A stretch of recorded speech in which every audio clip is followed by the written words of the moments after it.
This is a technical video where I will do a firewall config review of a customer's firewall.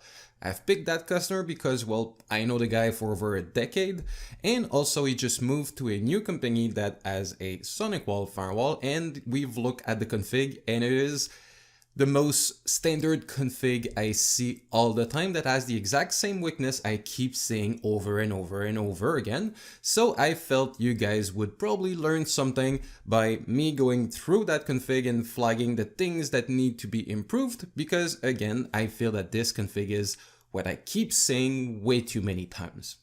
Hi, I'm Jean-Pierre Talbot, SC for SonicWall in Canada, helping customer and reseller get the most out of their network security solutions. If you're new here, make sure you hit the subscribe button so you don't miss out on upcoming videos. And all the link to the content I'll mention will be in the description box down below. So before we move on, I have a couple housekeeping items. First, I usually do a first round of config review, which is what I will show you today, and then I do a second round. The reason is, to be honest, it is hard for me to catch absolutely everything on the first run, and often there are things that are very major, which lead me to kind of care less about small things. Like if we compare things to a house, right?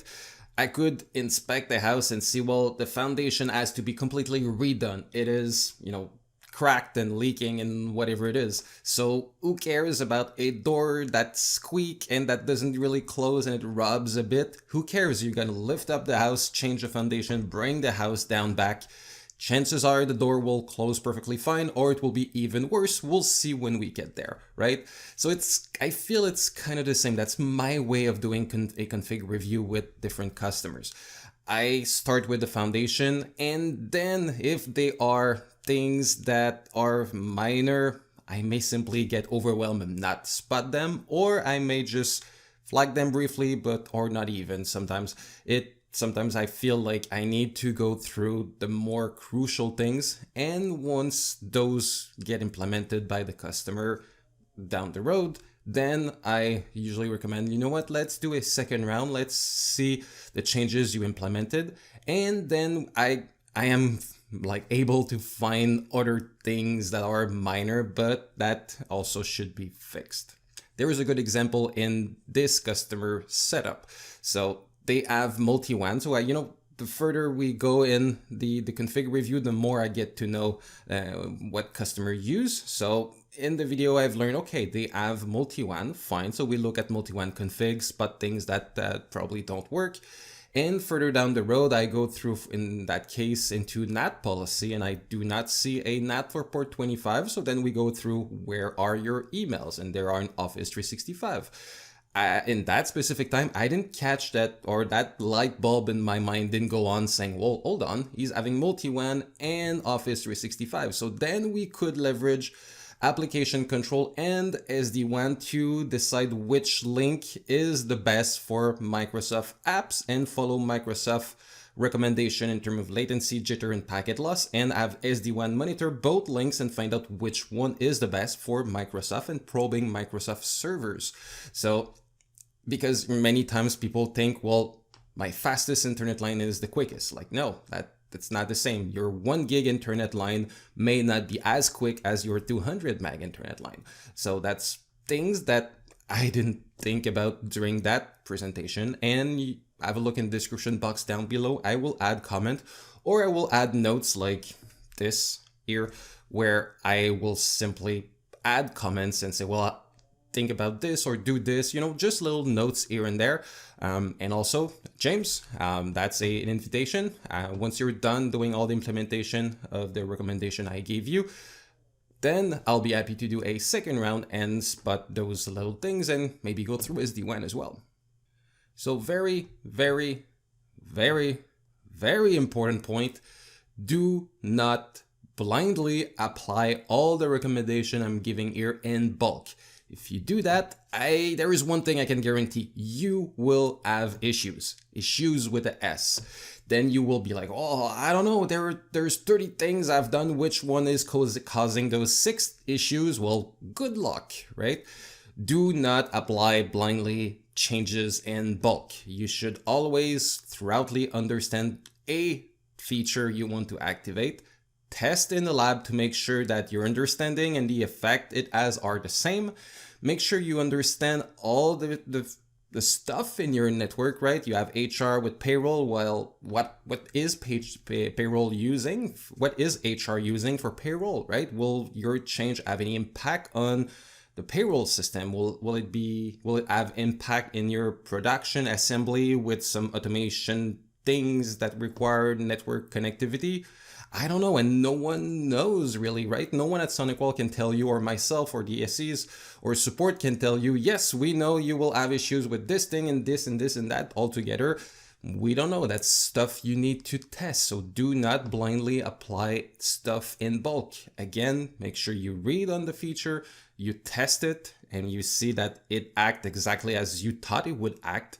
Then test it in your network, and then implement the thing and do it one at a time and give you time in between, right? Because payroll is every 2 weeks usually. So if you just wait a few days, you didn't go through a pay cycle, right? So you don't know if a change will have impact on payroll. And down the road, if you apply 20 change in those 2 weeks, then payroll complained that HR complained that payroll doesn't work. Well, which of all those changes have caused it? You don't know. So take your time, apply them slowly. So before we begin, take a sheet of paper and write down, I will not apply GP's tips in bulk, right? Do not apply them blindly. So there's 2 words here, blindly. So that means you don't know, you just apply them without reading, without testing, without doing anything, you just go for it. And bulk, like doing them all in one block. So, and it's not like those 2 together, right? It could have been 2 sentences. I will not blindly apply any tips of JPs. That could be one. And the second one, I will not apply JP's tips in bulk. So that means if you've read through them and you understand all the things, still don't apply all changes in bulk. So write this down and sign it for me, please, right? As you will see throughout the video, security for like 20 years is not all about your firewall. Of course, your firewall is playing a key role in your security, but there are way more than this, right? Well, you'll see in the video, well, we talk about Office 365. Well, there is nothing any firewall in the market can do for Office 365 because email don't go through your firewall. They go in the cloud in Office 365. And if you try to inspect those emails while people access with Outlook through Office 365, it's encrypted. Then yes, you can use decryption services from any firewall, but any firewall in the market will re-encrypt with any cert which is not the one from Office 365, and Outlook, OneDrive, SharePoint will simply decline working because they want to see the Microsoft cert. If it's not the cert, even though you imported your organization cert or the SonicWall cert or any other firewall cert, it is not going to work. So any firewall in the market cannot do a thing to secure your Office 365. So then you need, in that case, so what I've discussed with the customer, we've talked about cloud application security for SonicWall, from SonicWall, that can do security for email, OneDrive, and SharePoint. And then that customer have the SonicWall work from home appliance, the SMA. So that is another key feature, because if everybody work from home and they are allowed to disconnect their VPN client, then they are on the internet behind their ISP router that offer a whopping 0 security features whatsoever. They collect whatever ransomware, keylogger, whatever they want during the evening or the weekend, and then they reconnect in the office using VPN and spreading all the bad stuff they managed to get during the weekend, right? So again, firewall cannot help in that case, right? It cannot prevent you from getting bad stuff when you're not connected to it and your traffic is not going through the corporate firewall.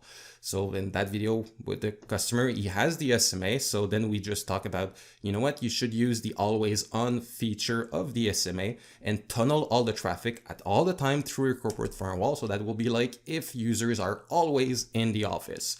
So that's just 2 examples to point out that all security, and if you want to be 100% bulletproof, well, following those recommendation I'll do today, it's not gonna make you 100% bulletproof, right?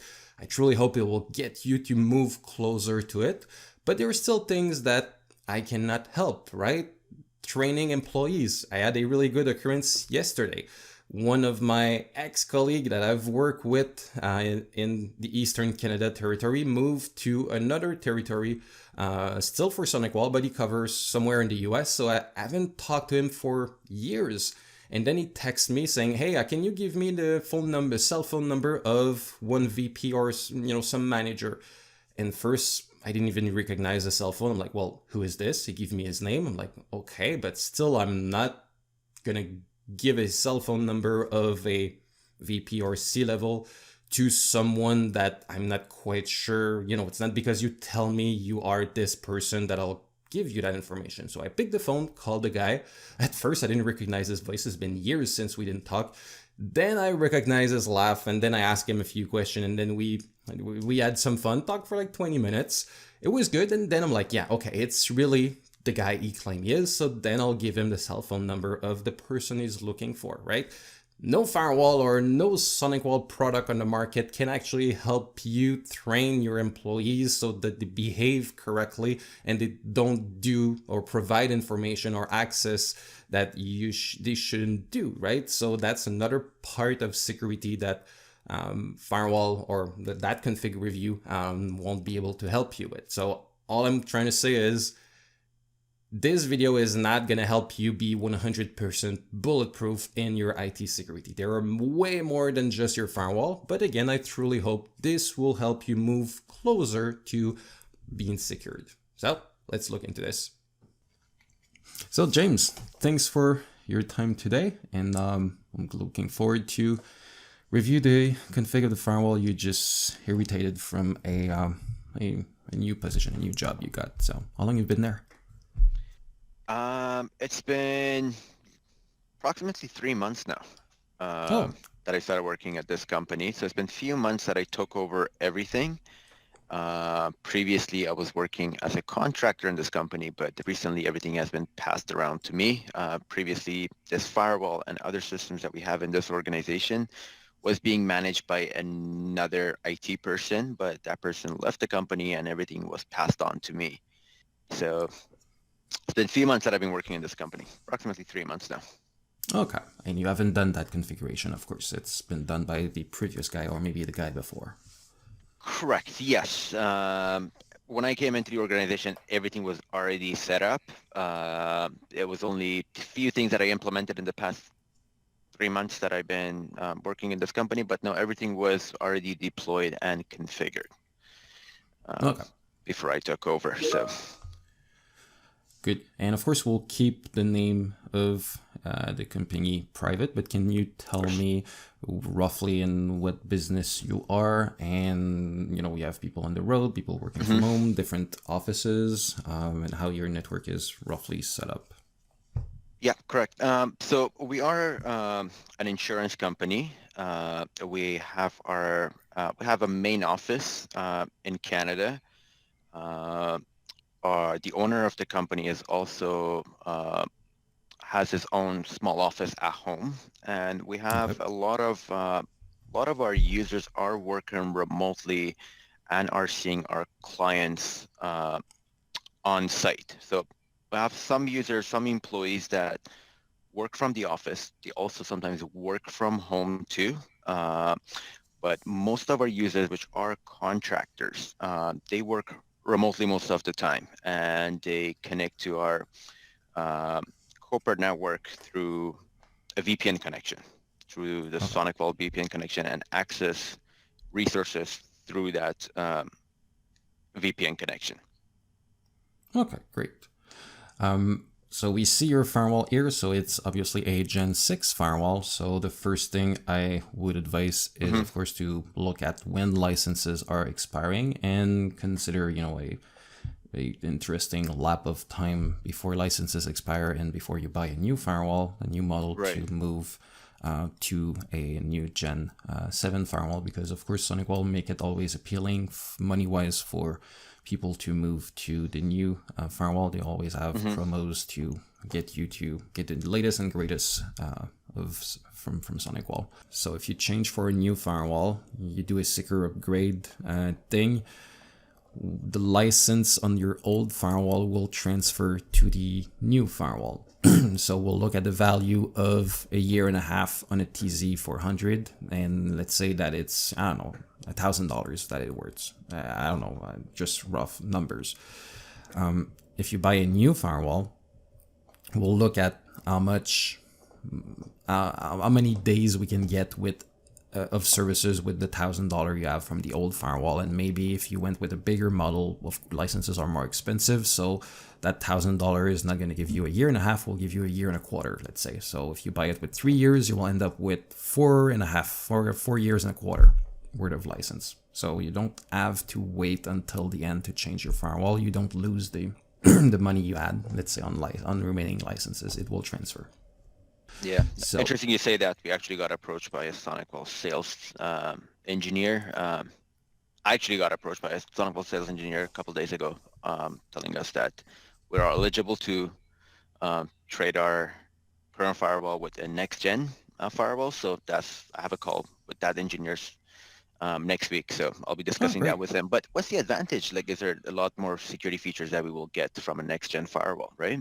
Well, the big advantage for now is really the throughput. Performance-wise, it is like usually about 3 times, depending on the model, right? On the low-end model like the SO and the TZ, the SO, the TZ300 and those, it's more than 3 times. And also the big advantage I see is the gain in throughput for SSL VPN, because back in the day when you bought, well, the previous guy bought that unit maybe 5-7 years ago. HTTPS was not much of a big thing, right? You could do everything on HTTP. You could bid on stuff on eBay on HTTP, but once you have to put your credit card information, then you switch on HTTPS, and once the credit card information were transmitted, you were off of HTTPS. So the amount of HTTPS connection were very, very, very small. And now today is exactly the opposite. It's a challenge to find a website not on HTTPS. So exactly. So the devices you have probably been created 5 or 7 years ago was for the market back in the day where HTTPS was not a big thing, but the new one of course being developed for today's market where everything is HTTPS. Right. Okay, that makes sense. I really like the performance thing that you mentioned, because right now we have a fiber optic connection with approximately 1 gig duplex upload and download, but based on the security features that we have turned on this firewall, when I run a speed test, I only get 1/3 of our actual speed.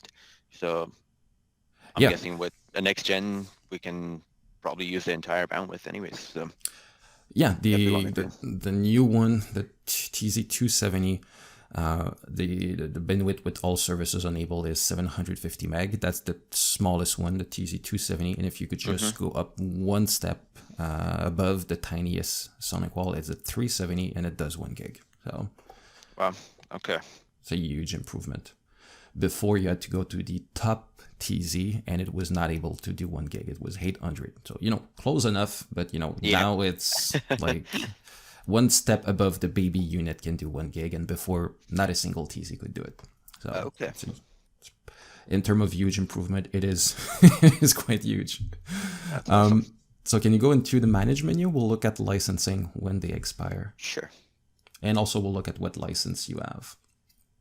Of course. So we see licensing expiring. You got capture client. Oh, that was maybe a trial with 10.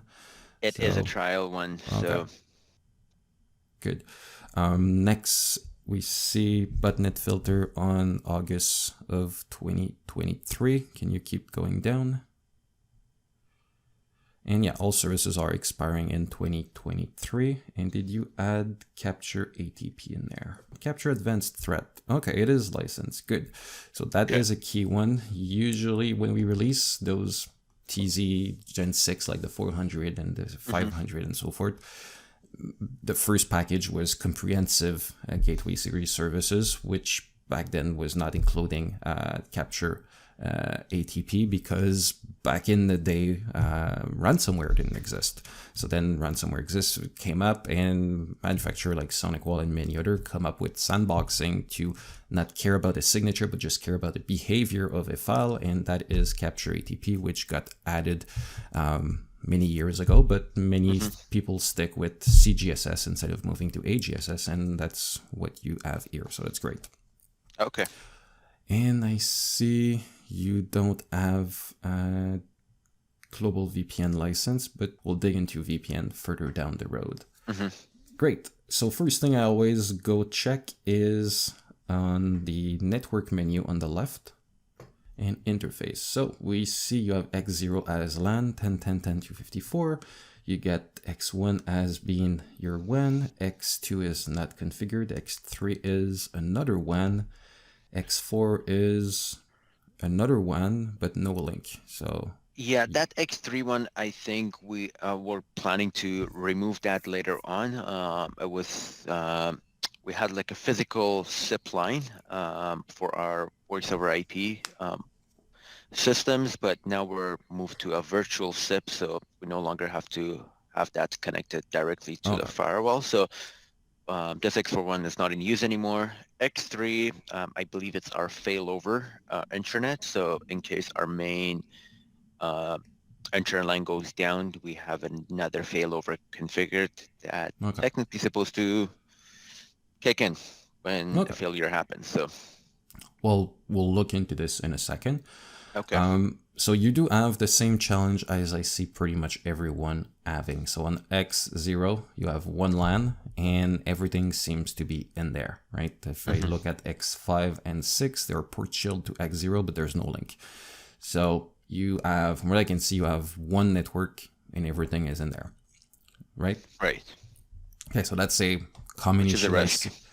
Yes, so that's one video I've done, which turned out to be the second most popular video I've done because I keep dwelling over this, so I guess people are watching it, which is great. But network segregation is key. So imagine that someone managed to get a ransomware, could be a USB key, or someone could bring a laptop from home, the kid's PC, bring it into your network, or some services may not be on, or whatever the reason is, you manage to get a ransomware in your network. Well, you have one network, so that network will go down. So that implies all account receivable for insurance, I would assume. I guess you guys process payment for insurance. That would include HR, payroll, your phone system, every single thing you have. So if you split this in multiple different networks, like usually companies have what I call the money-making network or money-making devices. Like if you are a company that makes spoon, you have your spoon-making factory, well, you do have machines in the shop that mold spoon, and they might be connected to the network with some automation and stuff. So you should have one network for the spoon-making factory, the machines making the spoon, because that's where the money comes from. That's the thing you build, right? So that network should be isolated and access to it should be extremely tight and highly controlled and monitored. So if someone gets a ransomware, well, the money-making network, the money-making stuff in your organization will keep going. And there are other people that are more targeted, for instance, HR, right? It's really easy to send an email and fool an individual to click on an infected PDF, right? What I could look at your website and find out that you're looking for a insurance advisor on the road to sell insurance. So I will craft a resume as a PDF, but we'll put some ransomware in it or any bad thing in my PDF to make it an infected PDF, send it to HR and say, hello, 123 insurance company, I saw you have a job opening for a advisor on the road. Please see attached my resume.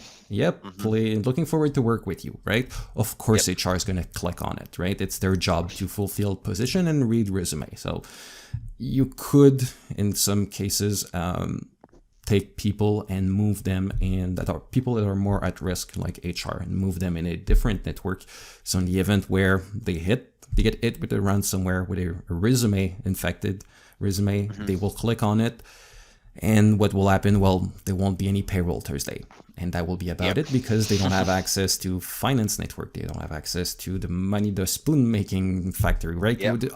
All the other It stuff spread there. all around, all over the network anyway. So yeah, that So makes that's sense. something I would strongly advise here. Separate your network, right? You look at things you have, like if you have cameras in your network, like those little system you buy from Costco or any retailer or Amazon, anywhere, sometimes they're not designed with security in mind, especially when people shop for a price. They're like, I want a cheap camera system that can be accessed remotely and everything. They're not designed with security in mind. So you should have one network just for your cameras, and considering that it will be infected one day, but that network of camera have no access whatsoever to any other network, so you're kind of safe, or you've mitigated the risk, let's say.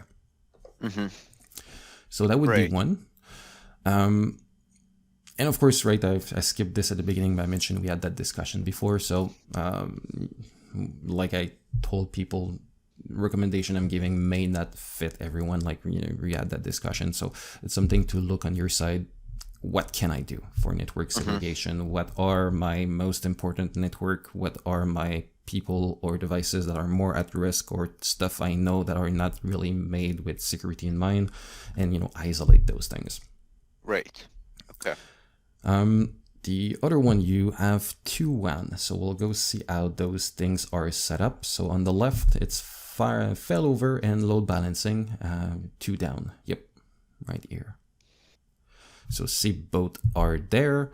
Load balances available, failover, target alive, target unreachable. So see, you have a small issue for your second one. They have target being set. You can click the small pen next to your... the second one, the target unavailable one, right? Yeah, click on this. So see, you seems to do a DNS request on TCP on 888. And alternative target, which is SonicWall, and default target IP. So then you have logical probe, that's good. Probe succeed when either main target or alternative target respawn. One of the two need to succeed for it to work, and they're both failing. So I would check, maybe your internet line is not working, right? Or maybe Google has enough of you doing a probe on port 453 on TCP, which I believe is more UDP usually, DNS. I'm not quite sure. That's something I would need to check. But could be a ping or something else, right? So that's one thing here to check, that probes are not working, which might prevent the firewall from using it. Okay. So cancel this. And a fun thing for you, you don't have to take notes. You'll get a recording. That's perfect. And one thing as well, I will build you a list of recommendation. Do not apply them all at once. Guaranteed you'll have issues, right? It's of course, yeah. overly important that you fully understand everything that you apply, and you test maybe in the lab, or just with your machine, what are the impact that this has. Because if I give you 50 recommendation, you apply them all in one shot, guarantee you have issues, and guarantee you have no clue which of the 50 change have caused that issue, right? So go slowly, one by one, test, I agree. and make sure it works, and then implement the change. No, 100%. Good. So your first one on X1, we see target are alive. Oh, just curious, can you click on the small pen next to that X1 link? The same pen, but one up. Yep. Is it the same target? Yeah, see, it's the same target. So I suspect your second internet line is just not working, right? Because the same target works on X1, but they don't on X3. So okay. Something to test on your side, but if I would have to bet $2, I would go on that internet line is not working. Okay. And I could probably unplug that Ethernet cable from back of the firewall and maybe connect it to a PC or something and see if it's actually working or not, right? Yeah, sure. Easy way to test it. Next, can you click the pen? We've clicked the pens on X1 and X3, but there is one pen on top of it. Can you click The default one. Yeah, Yep. here. So see, you do have the type you've set basic failover. Can you click that drop-down menu? Just to show that there are other options that are quite cool. So you get round robin, so it will use both X1 and X3. Spillover, it's like load X1, and when X1 is loaded, let's say it's a 500 meg line, well, once you've hit 500 meg, start using the second one. And ratio, let's say you have one line is 500 meg, the other one is 250, then you can say send twice as much traffic on X1 than compared to X2, X3, for instance. Oh, okay. Oh, interesting features. Yeah. Well, and also you could route different traffic. That's one thing I personally prefer to do. You mentioned you have people working from home, that you have another remote location where I assume there is a VPN, and I assume you have business traffic going through, right? It's just like I don't know, Teams or some website that our business use. So you could say, you know what, my X1 is I'll dedicate X1 for business stuff, and X3 would be for generic web browsing. You want to listen to music stream while you work, sure, but that's going to be on X3. And if X3 gets saturated, well, I don't care, because X1 is still working fine, and X1 is for business purpose stuff, and X3 is more for like entertainment, browsing the web, taking a break, watching a couple YouTube videos and so forth, right? Right. So it's something you could do if you want as well. That's personally something I prefer. So that's failover. We've talked about network segregation, right? And personally, when I do different network segregation, each network, each interface have their own zone. And as you can see here, services are enabled per zone. So we'll just go through setting up a zone. Click on add. We won't do it. We'll just click cancel at the end. But see, let's say you have a VoIP network, right? And you don't want ransomware to screw up your VoIP. So if someone in HR hit a ransomware, well, the phone will keep working, right? So you could have a zone called VoIP. In the security type, you can see what's in the drop down. I would pick trusted, right? We have public, wireless, and SSL VPN. So I tend to put everything trusted except when it's something that is accessible from the outside. Then I put it public. Right. Then all the checkbox there, I personally all uncheck them. Uncheck them.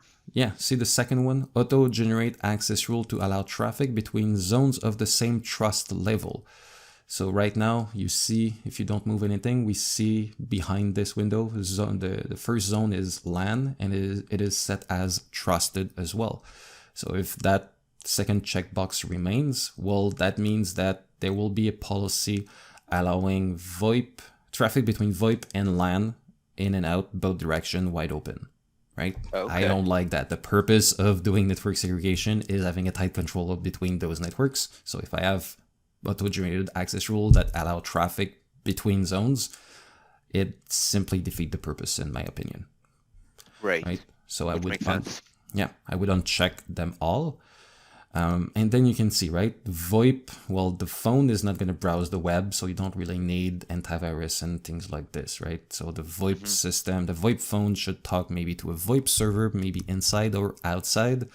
And that's probably, if it's outside, it's a specific IP. And if it's the VoIP server is inside, well, it's probably have a SIP trunk or AIX2 trunk going to a VoIP provider. So then you can do very specific access rules saying this machine can talk to this IP on those ports. So then security services are, I believe, not really needed because you are extremely tightly controlling network traffic, right? This IP to this IP on that port. So the amount of attack that can go through this is next to none. So personally, I would not enable security services on a VoIP network when you extremely tightly control the traffic out. Could it cause any sort of interruption if it's turned on? Well, if a service trigger on a packet, it could cause issues. What I've seen is, for instance, a backup server backing up a SQL database, and IPS trigger on a packet. So IPS will remove that packet or that part of a packet, and therefore when you're trying to restore your database, the database is corrupted, right? So yes, security services are designed to interrupt connections if they see something bad. So right, okay. But yeah, that could have effect on things, but it's quite rare, to be honest, that I see false positive. Okay. So you can click cancel on this. We're not going to save this. Just wanted to show you how to create a zone. Okay. Perfect. Next, I usually go in access rules. So if you go on rules on the left at the very top, if you don't scroll at all, you'll have rules. Yep. Right here. Access rules. So at the top, you see you have from and to. So can you change from LAN to WAN? Local area to wide area. So I suspect you probably have a any. Yeah, so the first one is a any. Can you scroll right so we see if it's enabled? Yeah, it is enabled. If you can put your mouse over what looks like a cell phone signal icon. Yeah. See, we see a huge amount of it. So everybody goes through that policy. Right. So that's one thing I personally don't like. We'll go into inbound policy after, but everybody understand inbound policies to be as restrictive as you can, right? You don't open all ports to anyone that wants to come in, right? We don't do that, and everybody understand that. Yep. I believe the same should apply going out. So see here, anyone, source is any, destination is any, service is any.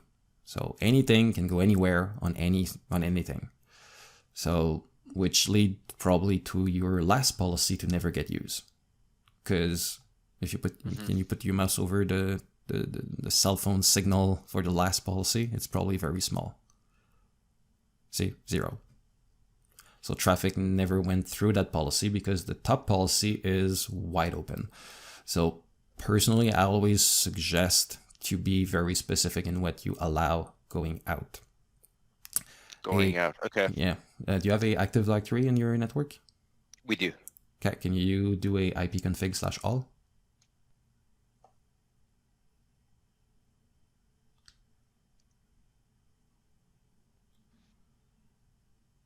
So see DNS server. You do have 10.10.10, 106, 104. So, and then you have 4 external IPs, right? So that is usually a bit uncommon. Usually it's the DNS servers, your Active Directory, right? The 106 and 104 IP you have here. So those are the one that usually are set. And usually people don't have DNS servers set manually, external DNS servers set, right? So you can close this. So usually you would have an access rule for DNS, but it would be your DNS servers, 104 and 106, that can go out on DNS, and you would put the destination IP of those DNS servers, right? Because if you go in your DNS server, you have forwarders that are set, and it's 2, 3, 4, or 6 IP addresses. So I would advise to do a policy to be always as restrictive as you can. So my DNS server, so the source instead of being any will be the Active Directory or DNS server if it's a different machine. Destination will be the DNS forwarders, and the service would be DNS. And no one else should be able to do outbound DNS because there is a fair amount of software that trying to evade firewall and go and to be able to get out. And they just use DNS because no one monitor DNS. Everyone thinks like DNS is fine, right? So that's one example. And then to open only the ports you need, right? Probably FTP, HTTP, HTTPS. So, control the ports you open outbound because, would you be happy if someone in your organization install a VPN client and connect to another organization? You'll be like, well, I don't like that. I don't have control over what's allowed, and I don't know if traffic from them can come in and if they will send information out, because so it's all those controls. So if you control ports that are allowed outbound, then you could prevent a IPsec VPN to be built from the inside. So that's right. Okay. Another one would be to control devices that goes out, right? If you do have Active Directory, then I would suggest to turn on single sign-on. So I've done that. I believe that's the latest video I've put on single sign-on. So you could have authentication going with single sign-on. So Firewall will see an IP trying to go out. Firewall will will look at its local database. Do I know who's the user on this machine? And what we'll do is it will ask the single sign-on agent, find out who's the user on using this IP, and we'll poke the firewall. I will poke the machine or Active Directory or both, find out who's the user, find out who's member of which group, and then apply policy accordingly, right? Because controlling who has internet access is also important. And it's something I usually do when before the pandemic, I was having meeting in person with people, and I was going in the organization, and I always arrive 15, 20 minutes ahead of time.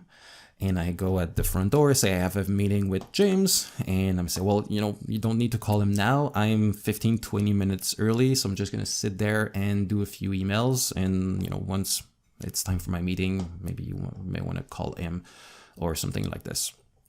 So then I sit for 5 minutes, and then I go see the front door again and say, hey, while waiting, do you mind if I go to the bathroom?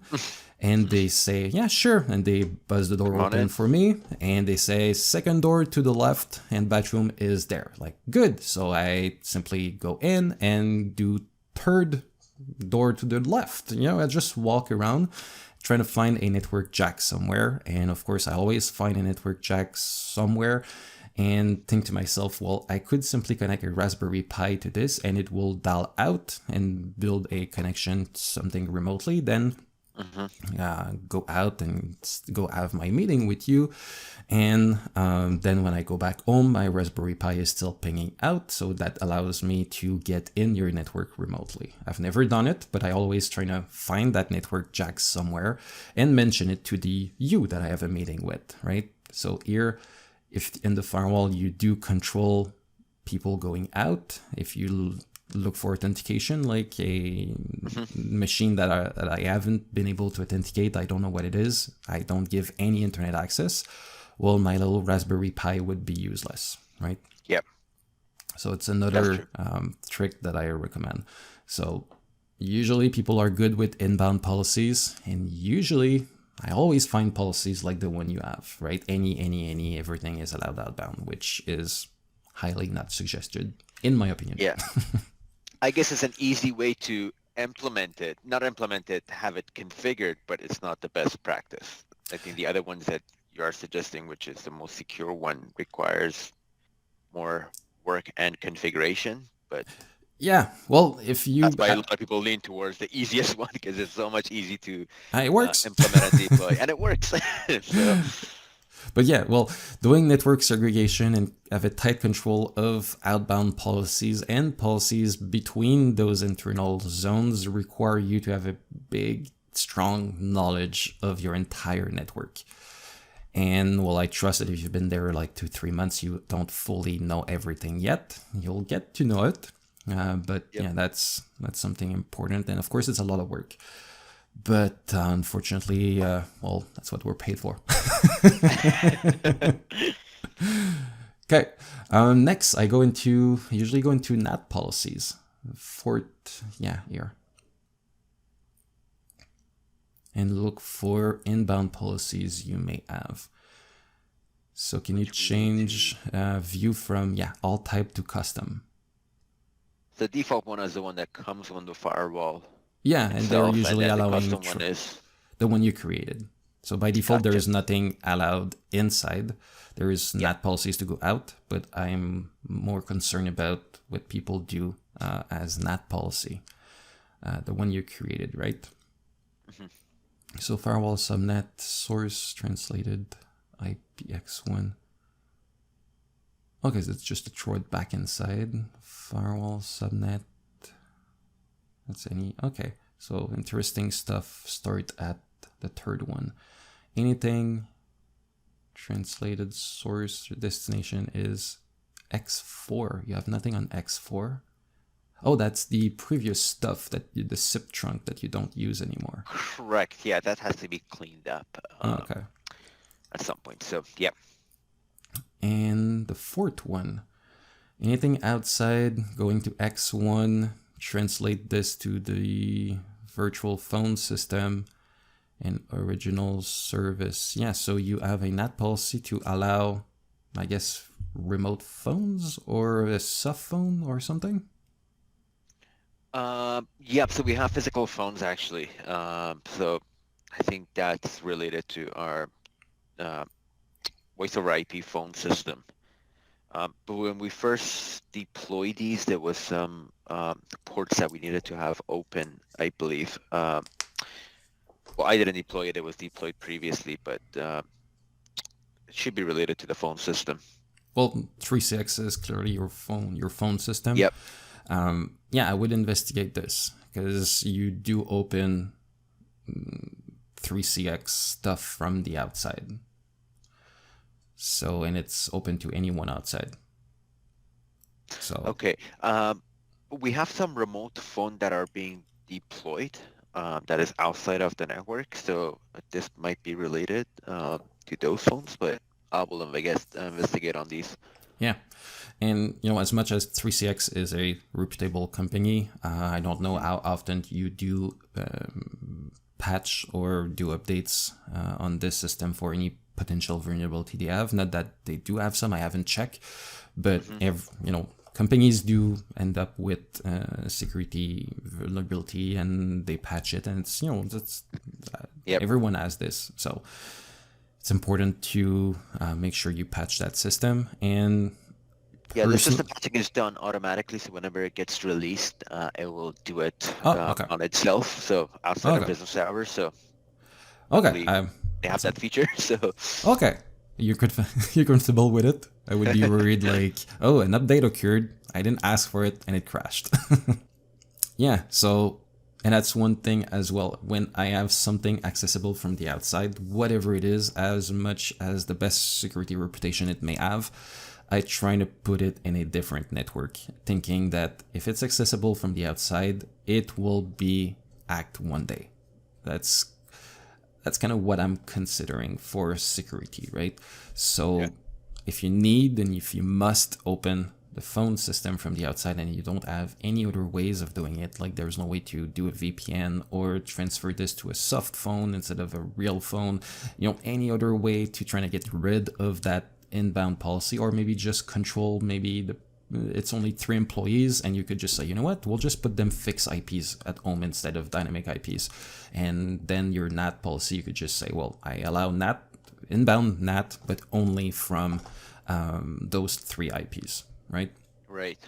So that could work. But if there is no way, then I would create, like we've done in the zone, right? Create a zone for VoIP and put the server there, and have no policy whatsoever that allow the VoIP system to get into your LAN network, because we consider that it may eventually be it. Yeah. The same goes for, I see you have SRA 4600, right? So that's the old SMA appliance. So the same would apply. I know it's a SonicWall product, but it's something accessible from the outside. So to me, it goes in its own network in case something happened with it, right? And so, and it would have no access itself to the inside network, right? Of course, people that connects get an IP and then they can access your internal network, but I would still put it in its own internal network. And I don't see a inbound SMTP policy here. Yep. So emails are assumed in Office 365. They are, yeah. Okay. So that will go through a whole different. Okay, so yeah, then I would advise to look at SonicWall Cloud Application Security. It is a different product, independent from the firewall, so you don't need to have a SonicWall firewall to use Cloud Application Security from SonicWall. So what it will do, every single email coming in or even email exchange internally will be scanned by Capture ATP and many other mechanisms. So it replaces a anti-spam solution, and it does way more because It's not MX record base, it's API. So it will look at Okay. inbound email as well. Inbound email, just like anything, but any email actually. So the solution won't care if it's coming from the outside or from your colleague 5 feet away from you in the office. Any new email, anything new that is in your sent item, your inbox, or something your colleague sent you will be scanned for phishing, for everything a standard email solution will do, and also for capture ATP. And you also do your OneDrive and your SharePoint. Make sense on this? Yep. Very clear. Next, I usually go into security services. So if you, we'll do network. We'll finish networking. Can you show me? You mentioned you have a VPN with the owner that has a small TZ as well, if I'm not mistaken. Yes, correct. So the same firewall is deployed at the owner's place as a site-to-site VPN, so he will get the same experience as if he was working from the office. So, okay. Well, I don't need to look at that firewall. I just want to see their the VPN you have. So can you go? I'm getting rusted on the old UI. VPN here, thanks. So you do have a VPN right there. Perfect. Yep, site-to-site one, TZ400. I think this was the previous one that they deployed or they were using, but they placed their end of the life cycle anyway, so these also need to be cleaned up or removed. But this is the current one that the owner uses at the moment. Okay. Yeah, actually, can you show me that config? There's some interesting stuff to talk about. Of course. No config, my bad. Config of that other TZ. Oh, log into the other TZ. Yeah. Well, you had it open, so. Yep.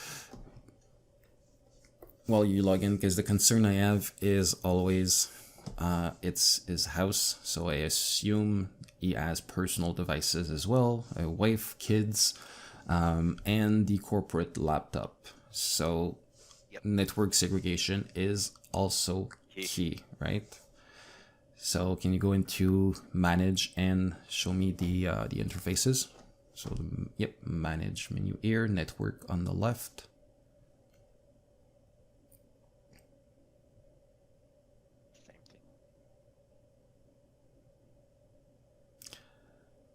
So yeah, from what I can see, is it a wire? No, it's not a wireless unit. Okay. And it has, it might be, so the one is 192.168.1, so it might be connected behind a Linksys or something. So you get my point, right? If, the corporate laptop probably have 10, 10, 11 something as an IP, but if the PlayStation, the Apple TV, the kids' Wi-Fi, teenagers, guests coming in all have an IP in that subnet, then they have access to your corporate network, which would be extremely bad. Right? Yeah. Okay, so another thing to take note of. Can you go back on your main firewall? I would also look at the VP. You don't need to go back in access rules, but go back in access rules. We'll look at the policy you have for this. On which one? On this firewall or the? Yep, this firewall. This firewall. So the from, we'll change it from VPN to the LAN.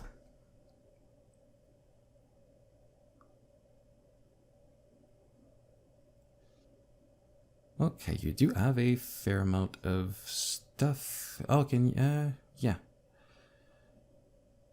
I'm just trying to spot if you do have a any, allowing everything from his house to you. So service, this one. I think this would be it. This is a TZ400 one, right? Yep, and C subnet is X0 subnet, so that's your LAN. And service is any. See, the same thing applied here. You have a remote office and everything is wide open. And if you tightly control that workstation, it is a corporate device, nothing else has access to it, then it's not too bad. But if you don't have full control over that network behind the sonic wall, then I would tightly control what is allowed, right? Okay. But if it's a corporate device, it's under your control. It has a good antivirus, just the one you have, like the one you have here. And you have security services on that TZ on the other end, and you have the exact same control on that network compared to what you have in the office. It's not too bad. But still, I like to control things, right? I would like to say, well, they keep only them separate. Yeah, well, he only needs access to those machines, so only allow whatever he needs on whatever ports he needs, and that helps, right? If the owner doesn't need access to HR stuff, he doesn't need access to the shop with the automation there. If he doesn't have we've talked about network segregation and coming up with 7 different networks. Well, maybe the owner only need access to 2 of those networks, right? So the same would apply. That makes sense. Next, I usually go into security services. On the left, if you don't scroll down, it's the last one, security services. And I start with content filtering. Okay, it is activated. Can you scroll down a bit? Okay, you don't. So yeah, one thing to be careful, exclude administrator is set. So if you're logged into the firewall and you've set content filtering and you're trying to test it, it's not going to work because you are excluded from content filtering when you're logged in as an admin. So if you're looking like, why is it not working? Well, it's because this is selected and you're logged in as admin from on the firewall. And how would I test this out if I needed to test something, content filtering? You can uncheck this box. So because you're logged in as admin on the firewall. So gotcha. I would advise to not change anything. And here you have none that are excluded, so that's fine. We'll go check your content filtering rules. So if you go back on rules all the way up on the left, you should have content filtering policies. Yes. Okay, so you have one for all, any, user, include everyone. Okay, sure. Okay, so you do have it set with a default action. Okay, so pretty generic. So by default it will block adult website and maybe not gambling. It was more malware and other bad stuff. So okay, it is. I think gambling websites are also blocked. So, okay. I believe so. Yeah. It filters well, we can out. go check. Save profile and action. They are the default one. So if you go into, again, rusted with the old UI, object on the left, you should have content filtering, I guess, in there. Content filtering object. Yep. So you have CFS action, third one. That's the block and stuff. Yeah, take the last one, sorry. The CFS profile, yeah. And you can edit this one.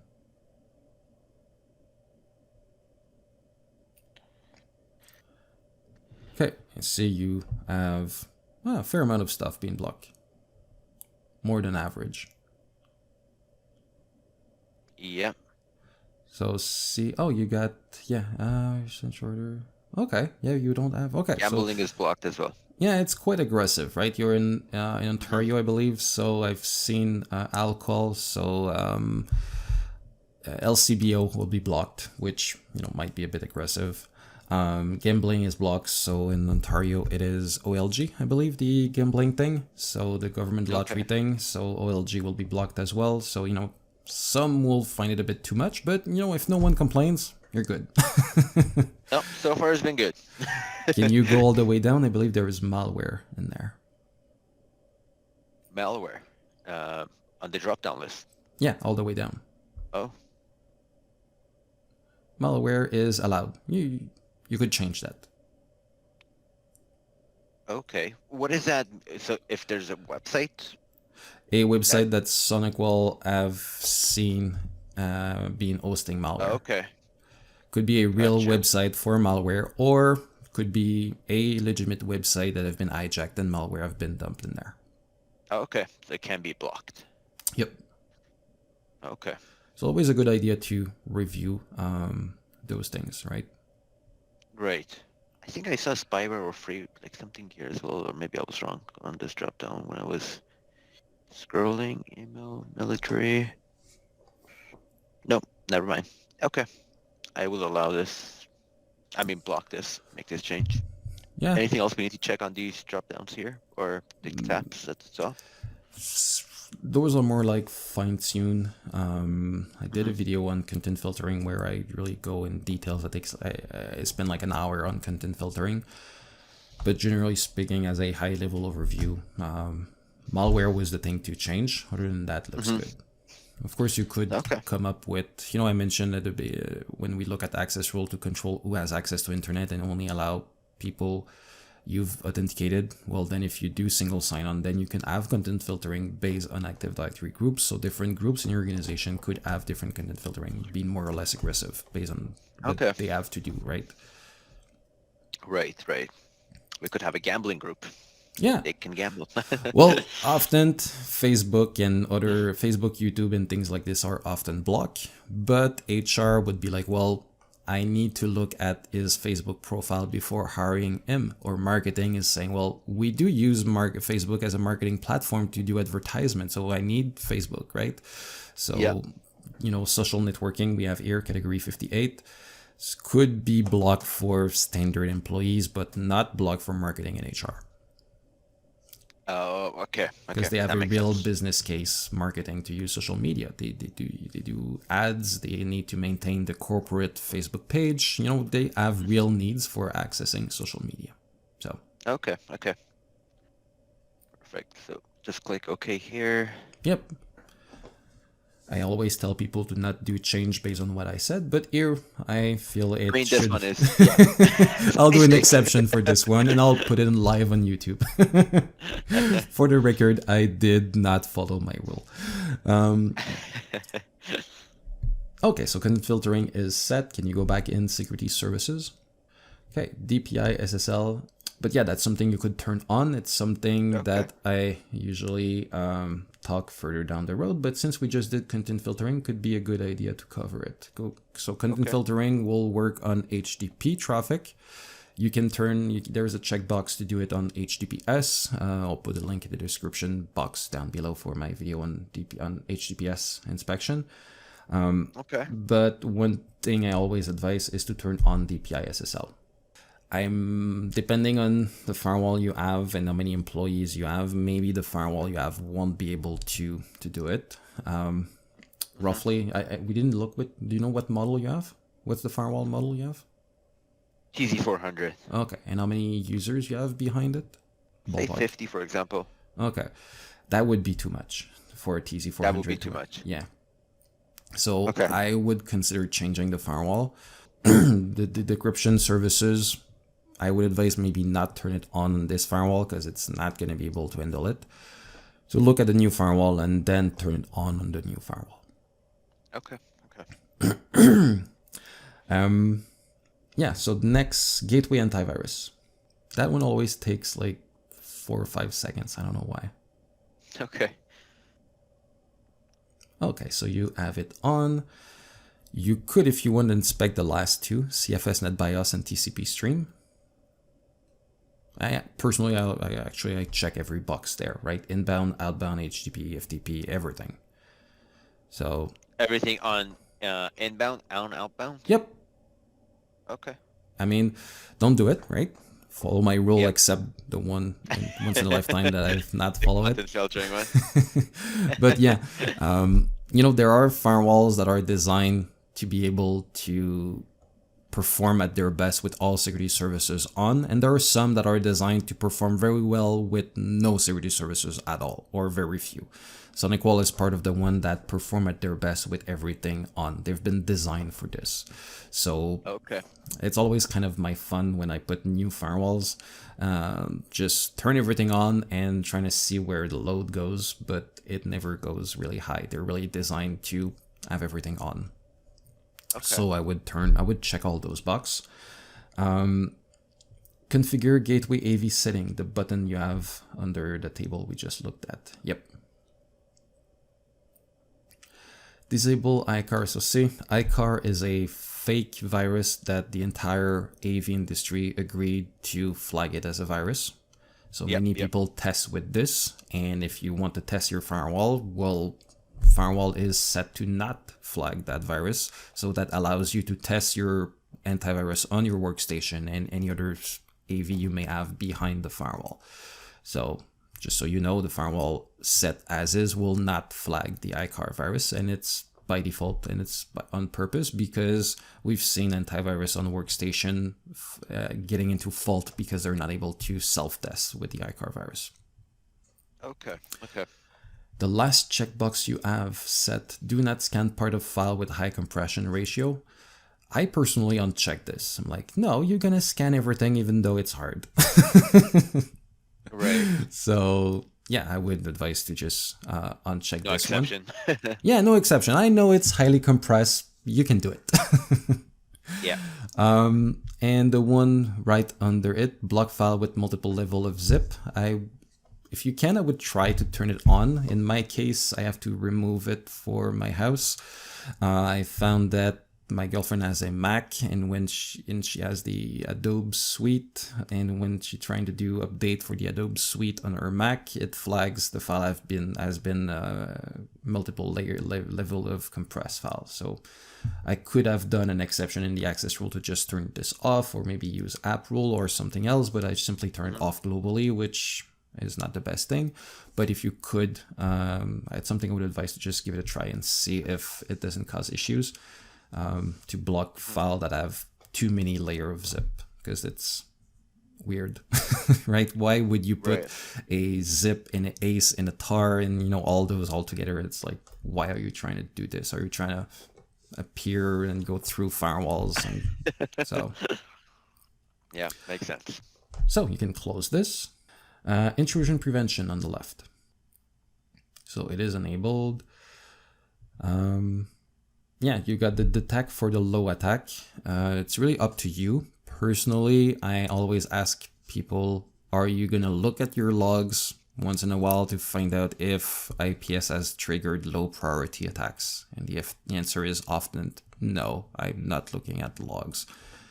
Then you can uncheck this, right? It's minimal load for the firewall to just log those, but I mean, if you don't look at them, why do you generate a log for them, right? True. So generally speaking, high and medium are what I recommend to prevent. Low, for a general rule of thumb, I don't turn it on. You may want to turn it on if you want and go into signatures and find out what they are. But, for instance, ping is part of low priority attack because there are multiple pings, there are 4. So, it's very aggressive, but if you want to be very aggressive, you could see what are those specific signatures and maybe remove some because you find them too aggressive. But there are some maybe in the low that you would like. But, generally speaking, that's how I would recommend to set it, except to uncheck the detection on low priority if you don't plan on looking at logs. But if you do look at logs, or you have a third-party system like a SIM or something that do any type of correlation, it could be nice to log them because it's more feed of information for that log cruncher thing. Right. But yeah, that's good. Capture ATP on the left. I haven't done a video yet on this one. I'll do it eventually. So Capture ATP works with the antivirus. So as you can see, AV is turned on, so it's good. So scroll down.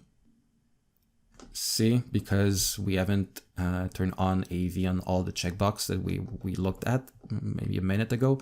So Capture ATP will not perform on the things that the AV doesn't scan. So another good reason to turn on scanning on everything. On all of this stuff, basically. No, the table with the green checkbox and so see. Yeah. I got you. Remember on the antivirus, I said check everything. Well, that also affect Capture ATP. Gotcha. So specify the file type that may be transferred to Capture ATP for analysis. I personally check everything. Because check everything again. Yeah, because the way it is right now, a PDF will not be sent to Capture ATP for analysis.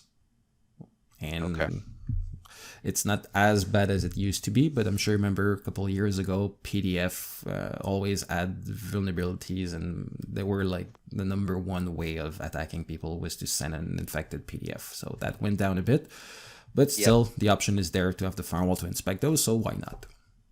Yep. Scroll down. Exclusion, you don't have any, that's good. Custom blocking behavior, that's one I like. So Sandboxing is not like a signature-based antivirus, right? Signature-based AV is really fast. We look at the file, we see it match a signature, and we block it, that's it. Capture ATP is sandboxing technology, and sandboxing may take times, right? Because 99%, I would say, of files that go through your firewall, we've already looked at them before, right? If you go at Tim Horton website and you download their menu in PDF, chances are we've seen that file many times.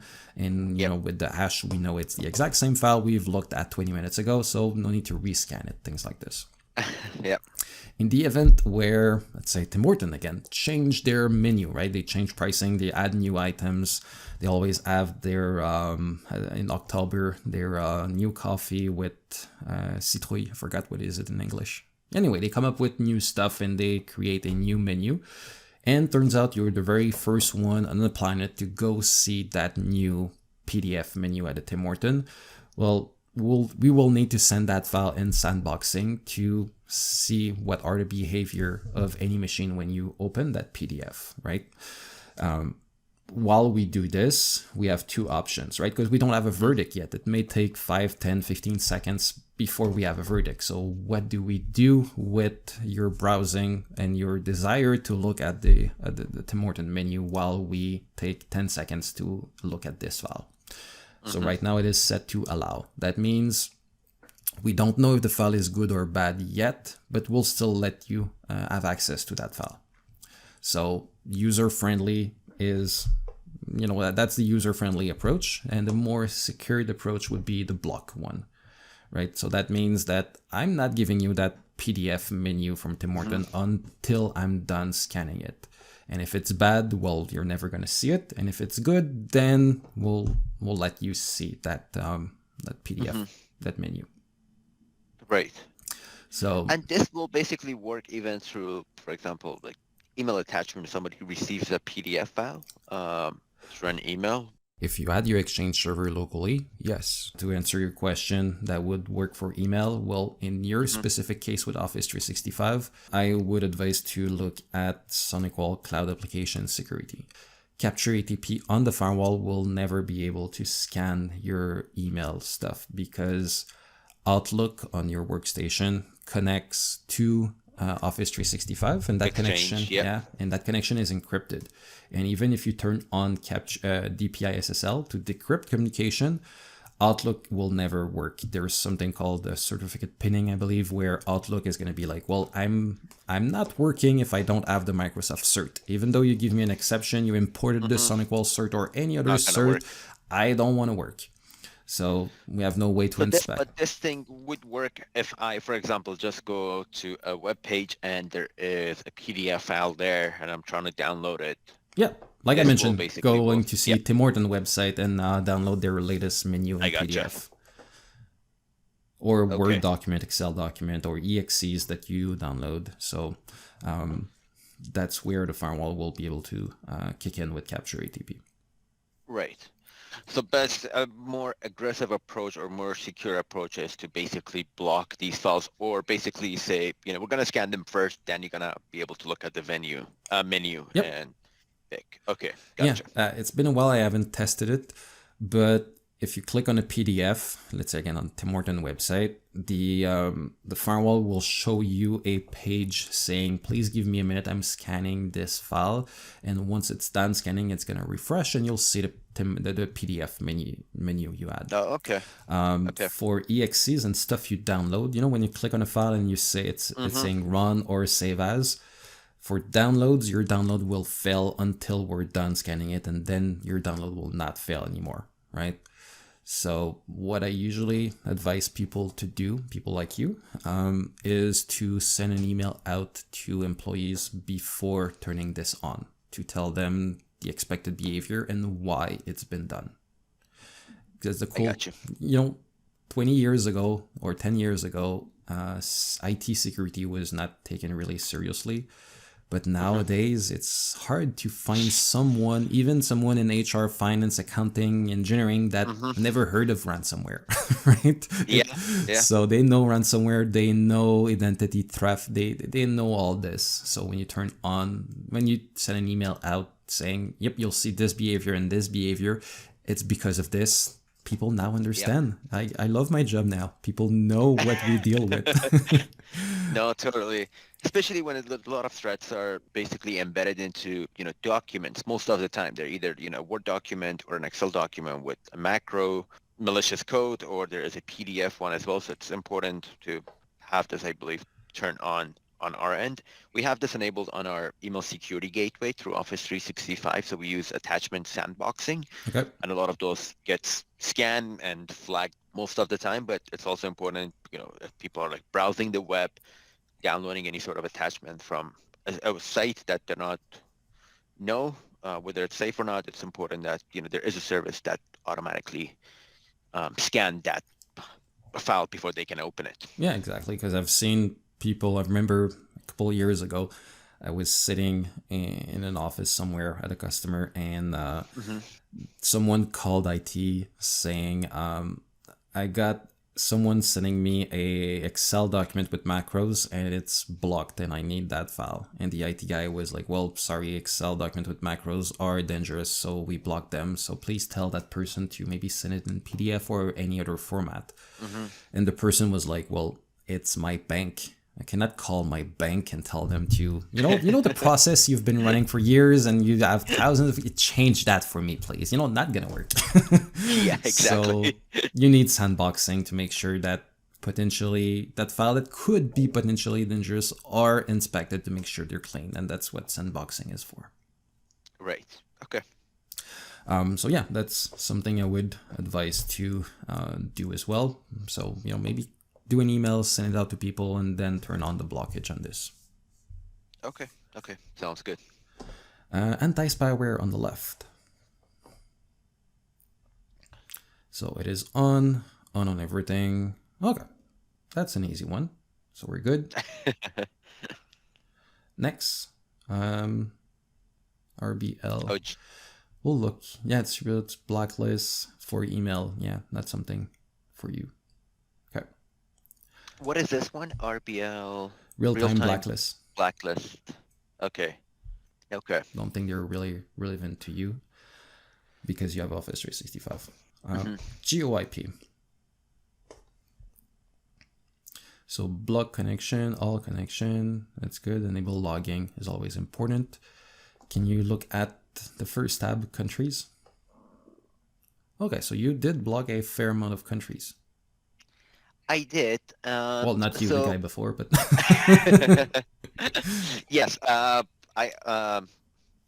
added some stuff to it too recently as well, but a couple of weeks ago when I first started at the organization, and we were working on some issue, and then I simply just asked him, if there's any other recommendation that you would recommend me to turn on or a feature to turn on, and he's like, yep, Geo-IP, add as many as country as possible to your block list, because it could also prevent ransomware infections in your network. And the reason, the way he explained it, was like, if a ransomware comes to your network or your environment, it needs to communicate with an outside server in order to obtain its private key. So usually those servers are located on, usually outside of US or Canada. So it might be a country in Asia or somewhere in Eastern European or Africa or South America. So it could be located anywhere. So, if you block those countries, connections to those countries, then there would be a less chance for that ransomware to, spread through your network or start encrypting files on your network. Another but the problem is a challenge that I'm having is, and I don't know what would be the best practice, is like there are some websites that, for example, we need to access, and there are some like companies that we work with, and their web server could be located on one of these countries that is on my block list. So I don't know what would be the best practice. It's just whether just allowing that specific IP address of that website or allowing the entire country, basically. The more restrictive you are, the better it is. Like I mentioned also in Mm-hmm. access rules and stuff like this. Yeah. There are issues that the one you mentioned is a through issues, right? We see Bahamas there. Yes, you could have servers for ransomware that could be hosted there, but you may have a legitimate customer that their website is there as well. So Yeah. it could be an issue. Another way of doing it is, well, botnet filter will also help for ransomware, because sometimes a ransomware will need more payload and will also include some botnet in there and some sort of botnet technologies or whatever it is, or call out to a botnet command and control. So botnet will help, will go in application control after, but there are something called key exchange that are into application control signatures. So that one may be able to block that request for exchanging an encryption key, even though if it's in a country you trust, like Canada or US, right? So it could be another way of doing it. Have you faced a lot of occurrence where a website is in a country you've blocked? Not really. I mean, the main ones that, I mean, the only reason that I have, for example, Ireland, Germany, France, Denmark, Belgium, Australia on my allow list because it was just those websites that it would try to access, but it got blocked and I didn't, an IP lookup to see where that IP is located and turned out to be in one of these countries. So I had to allow them.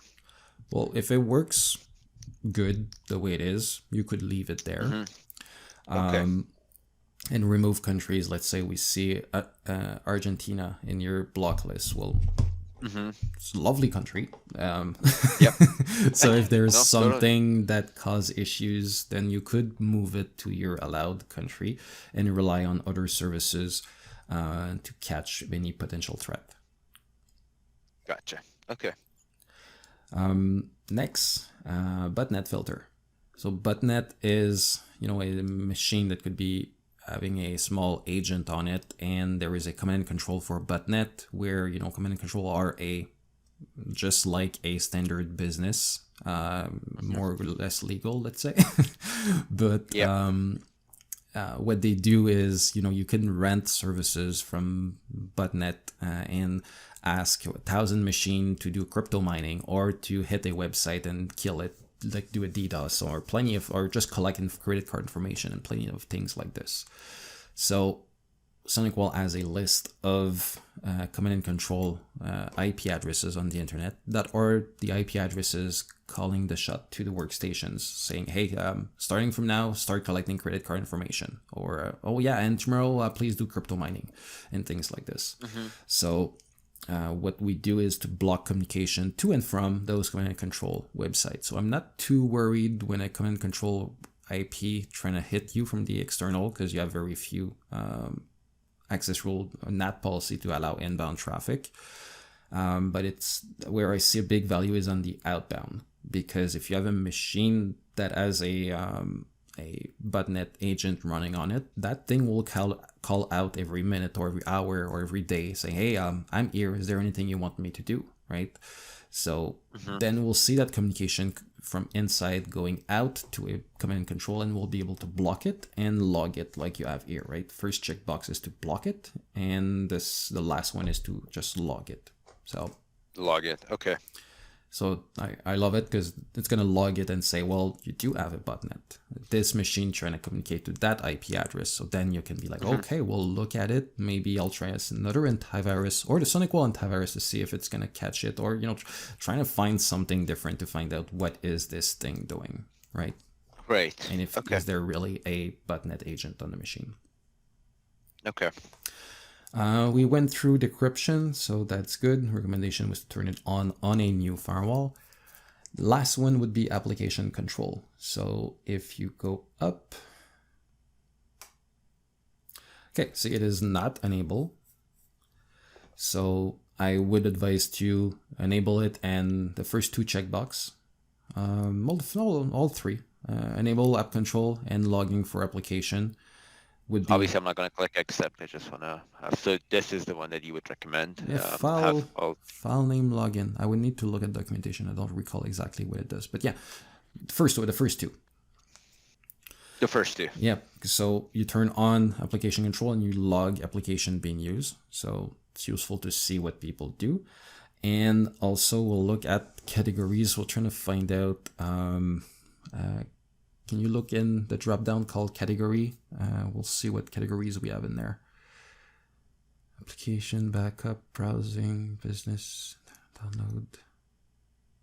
The minors, that could be one to look at. Peer-to-peer, another one that could be blocked. Right, so yeah, just pick peer-to-peer, right? That's a classic thing that people want to block. Mm-hmm. And the view by all the way. BitTorrent, for example, yeah. Or torrent. But maybe. What I would do, at the top of that menu on the far right, you have view by and its application. Go right. Here? No, more right than that. View by. Gotcha. Yep, category. So it's just going to show us peer-to-peer. But see, you could click the small pen next to peer-to-peer. And see, block is disabled. You can turn blockage on. So people won't do any peer-to-peer. Okay. So they can download a torrent, obviously. Yeah, so torrent, which may often control copyright movies.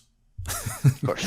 And could also be used for ransomware, right? It may download, because infection for almost a decade is no more just like a one-punch thing, right? It's not just like the I love you virus back in the day where the entire payload was in that file.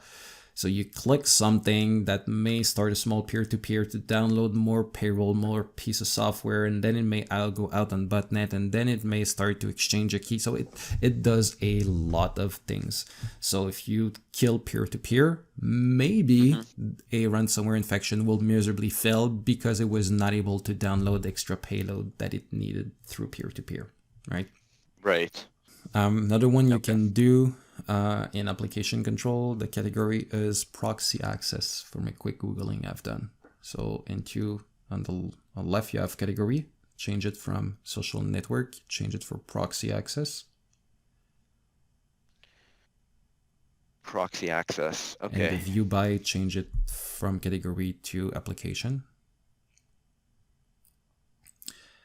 And see, encrypted key exchange, that might be one to block. I'm trying to find, there is a knowledge base, but I'll put it in the description box down below so you'll see it. But there is a SonicWall, I remember had a knowledge base on application control that was saying block those. Those are usually application that are used, or type of traffic that are used for the key exchange for ransomware.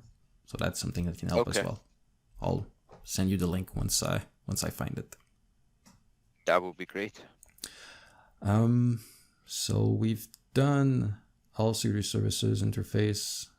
So yeah, we covered site-to-site VPN, but I believe I saw a NAT policy for the SMA. So are you still using it, or it's a leftover of something else?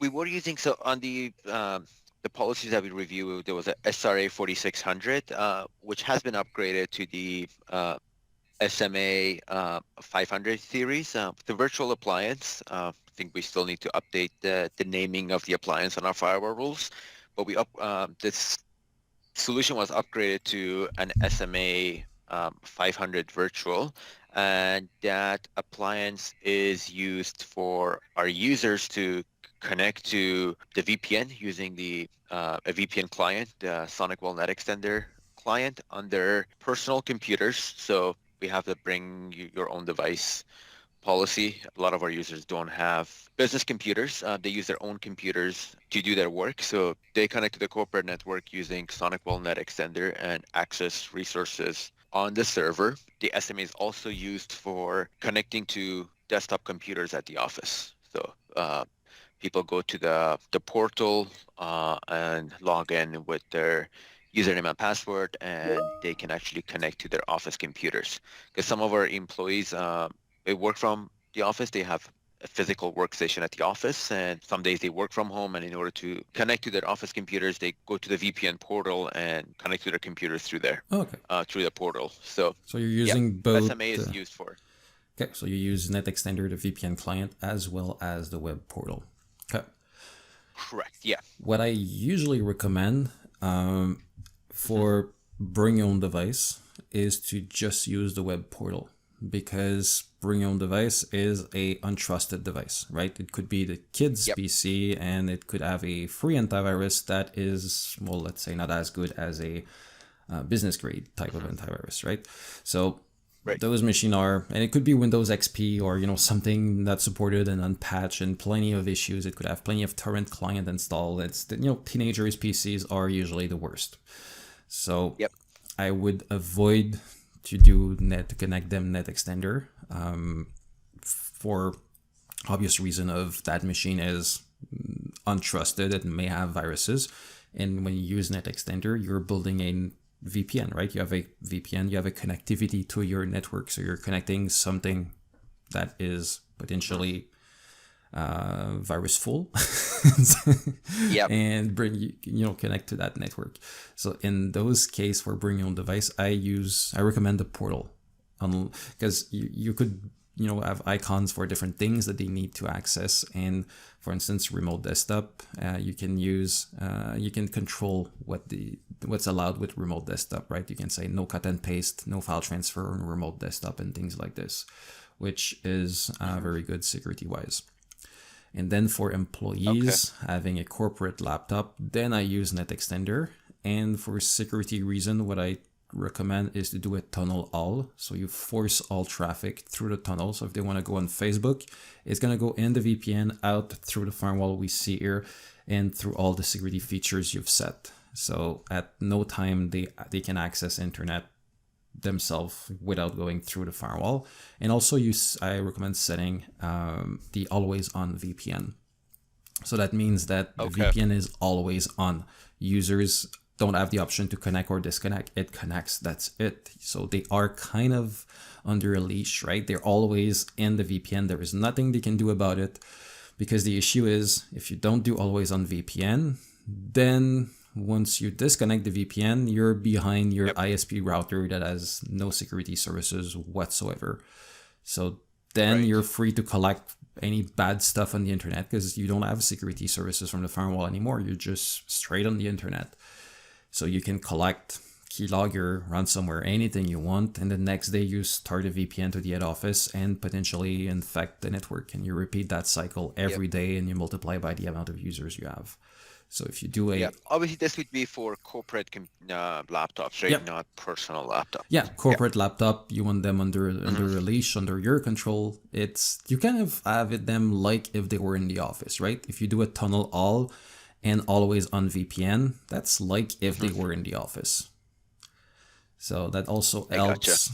Of course, it helps tremendously security-wise, but also helps the employee to understand that this is the corporate laptop. So if you want to stream something on your Chromecast, not gonna work because you're in the office, right? Virtually, you're in the office with the always on VPN.